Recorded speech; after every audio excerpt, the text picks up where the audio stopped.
semuanya, perkenalkan kami dari kelompok 6 akan menjelaskan tentang sumber-sumber hukum internasional.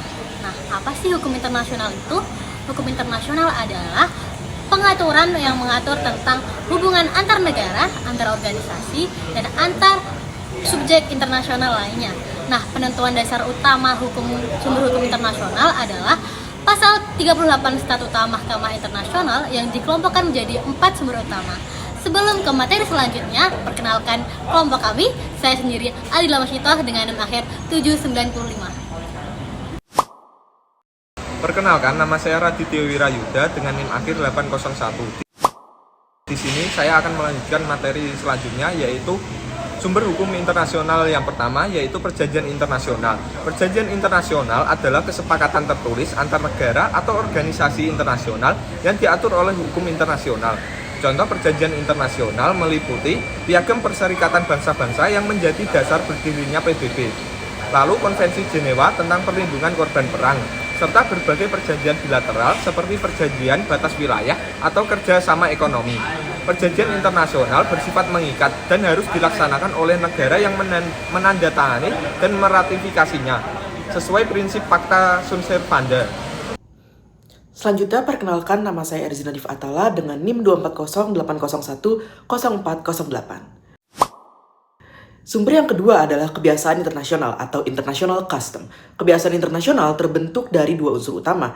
Pertama, praktik negara yang konsisten atau disebut state practice. Dan kedua, keyakinan bahwa praktik tersebut wajib secara hukum yang disebut opinio juris. Contoh kebiasaan internasional antara lain imunitas diplomatik, larangan penggunaan kekuatan secara sepihak tanpa alasan sah, serta kebiasaan penetapan batas laut sebelum adanya aturan tertulis seperti UNCLOS.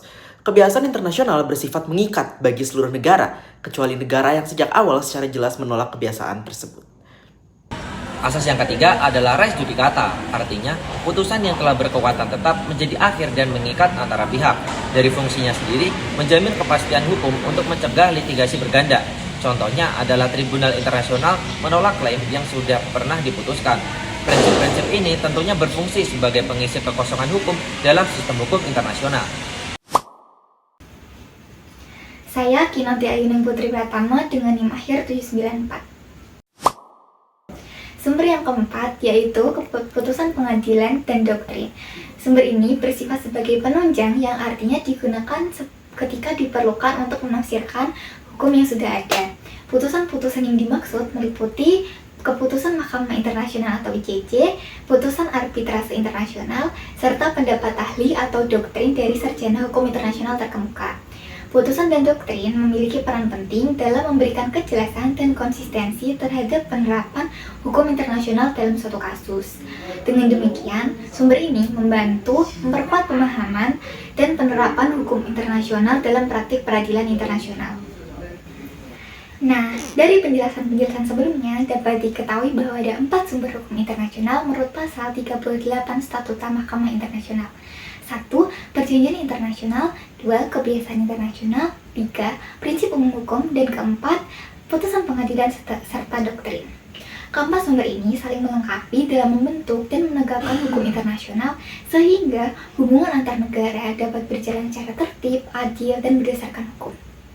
Semoga penjelasan kelompok kami dapat membantu kita semua memahami sumber-sumber hukum internasional yang berlaku dalam hubungan global. Terima kasih telah menyimak. Bye-bye. Makes it hard